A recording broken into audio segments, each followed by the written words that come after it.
this is Miss B with Be More Bouillante, turning dreams into destinations, one face, one body, and one hard time at a time.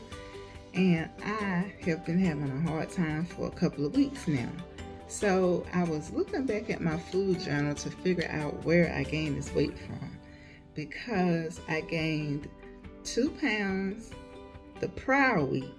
I wasn't worried about that. But the 5 pounds the week after that, I was worried about that. I was like, okay, so 2 weeks of gaining weight in a row, I got to see what's going on. So what was going on was, on the weekend, I was waiting too late to eat, and I was having my protein shakes, and I was having more protein shake than I should have had because I was waiting until the last minute to go out and get something to eat. I was not planning my meals in advance either. I was waiting until the day of instead of the night before. I always make better choices the night before because I'm not distracted by any emotion of the current day. So I like to do it the night before and not make any changes to it, especially not depending on something that is external.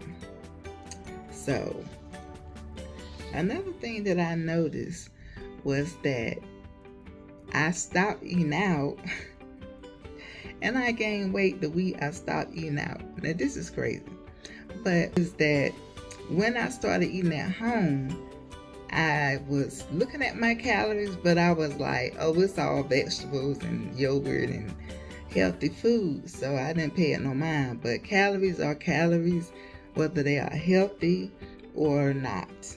So I put on 5 pounds, maybe 2 pounds is water because I haven't taken my fluid pill, but that 5 pounds in a week hurt. It really did. And I expected to lose the 2 pounds that I gained at least, but I didn't do that. So just being honest. So I have started back eating out every day because that's when I was losing the weight the most. However, I will go over my doctor's food plan and start incorporating some of those meals. He has a fast food panel, and I can choose meals off of there. So I'm going to try that. As far as the Phentermine and the Wegovy is going, I don't think nothing was going last week. I don't understand it. I injected myself in the same spot that I always inject myself, and I felt a lot of hunger. Another thing that I'm experiencing with the Wegovy is there is this terrible tasting belt that I have, and I'm belching a lot more than I usually do. And so I'm at the 1.0 milligrams of Wegovy, and that is when I started feeling the terrible belches. So there was a point in my Wegovy and Phentermine journey where I was feeling like I couldn't finish my food. Well, I didn't feel like that last week. I felt it last night, and that was it. So I'm hoping that this week I get a better result, because this is the beginning of a week. Let's see now. Because last week I did a recap of the last 2 months. And right now we are starting week 11. So I'm talking about week 10 right now. Week 10 was a hungry week. Week 10 was a boring ass week. It was also an emotional week. So I don't know if that's why I felt more hunger, but I think it's because I didn't have as much fat in my diet, like healthy fat. When I had the salads and the yogurt with fruit in it, I didn't have as much healthy fat, and I felt more hungry. That's probably what it was. But I had my protein. So the protein to me is not what keeps me from being hungry. It's the healthy fat that keeps me from being hungry. So I have to make sure that I have enough healthy fat in my menus for the week, and to make sure I'm going to bed on time. That's another thing. So the time changed, and when the time changed, I stopped going to bed on time. So that is causing some of the hunger because I'm awake for more hours. So that means you're going to get hungry. So going back to week 10, all of week 10 and half of week 9, I was going over my calories like every day, even though I was going over with healthy food.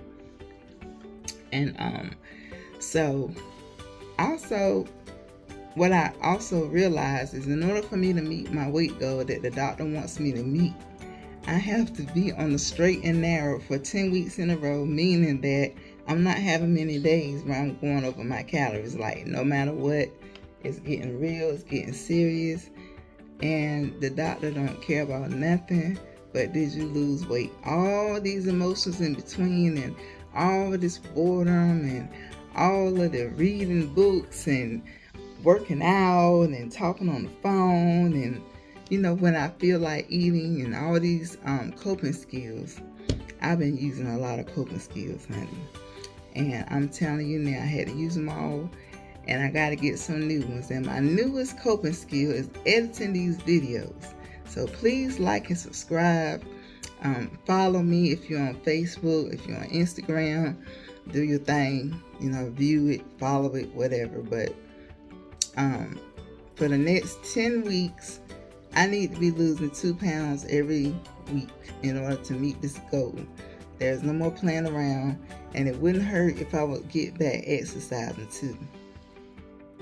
One of my favorite pastimes while I'm losing weight is watching as many episodes of 600 Pound Life, 1,000 Pound Sisters, Large, Too Large, whatever these shows are. There's bariatric shows. They help me to not eat. When I see these people not eating and moving around and making that change, when they start picking out them vegetables and stuff, it just motivates me. And then I see people that don't succeed. I like to listen to their excuses, because when I listen to their excuses, I can see myself in a lot of them. So yeah, that's how that goes.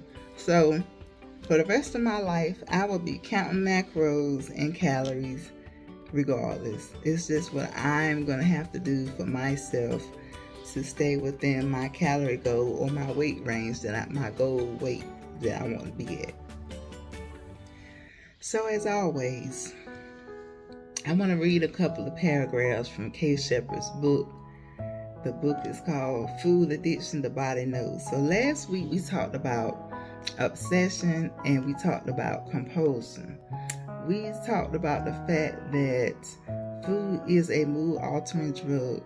We said that obsession was a preoccupation with food, and it's demonstrated by frequent reoccurring thoughts about buying, preparing, and eating food.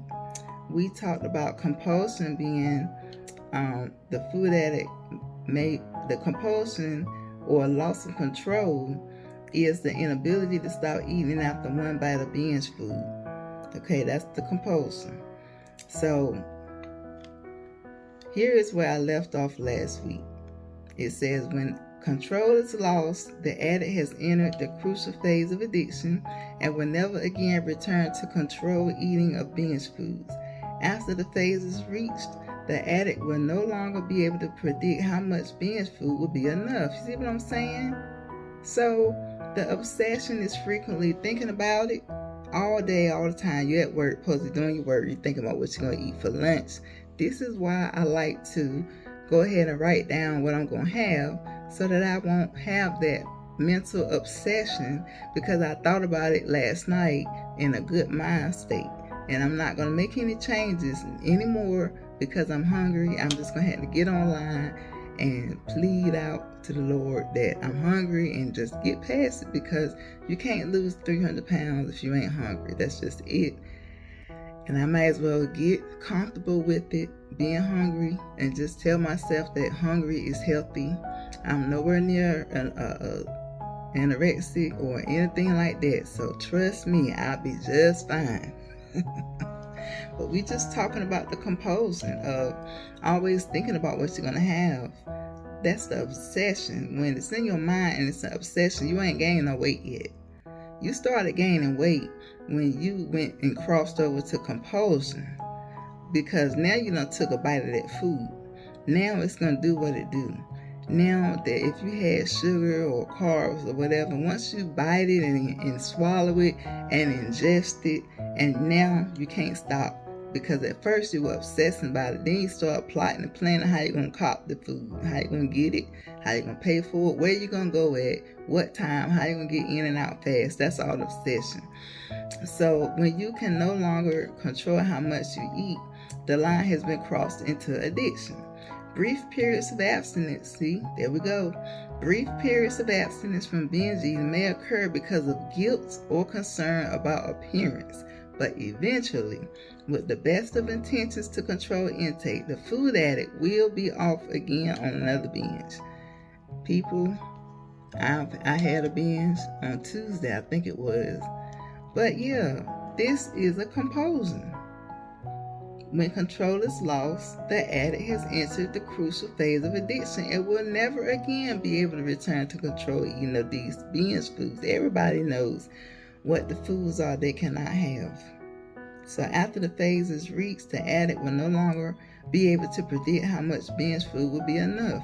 When a food addict loses control, it's like being driven at gunpoint to get or eat binge foods. There is an urgency which is never satisfied.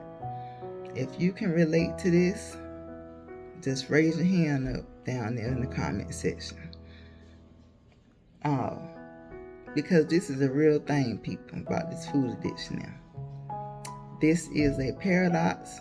That is the paradox of the addiction. Addicts eat to feel better. The foods that make them feel worse. The search for one perfect bite is never over. Now, this sounds like Peter in the Bible. He said, Lord, I want to do right, but I can't, and I don't.